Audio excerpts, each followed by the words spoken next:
Poslanik Državne dume iz Sevastopolja i član Komiteta za međunarodne poslove Dmitrij Belik izjavio je da će stvaranje Saveza Francuske za slanje trupa u Ukrajinu primorati Rusiju da izvadi revolver u vidu strašnog oružja i uperi u neprijatelja.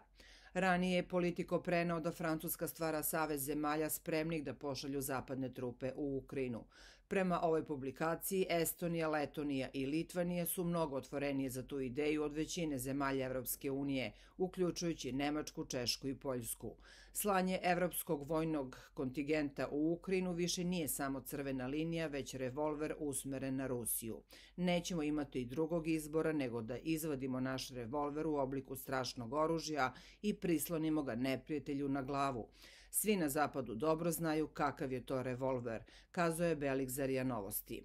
Prema njegovim rečima, zapadne zemlje su veoma osetljive na sopstvene gubitke, stoga će francuski predsjednik Emmanuel Macron možda ostati usamljen sa svojom idejom. Niko na zapadu ne sumnja da će biti gubitaka, pa je malo verovatno da će poslati ekspedicione snage u Ukrajinu. Oni će samo maksimalno podržati dozirane zalihe svojih vojnika, a prvu violinu tu neće svirati Francuzi, već baltičke zemlje, ocenio je Belik.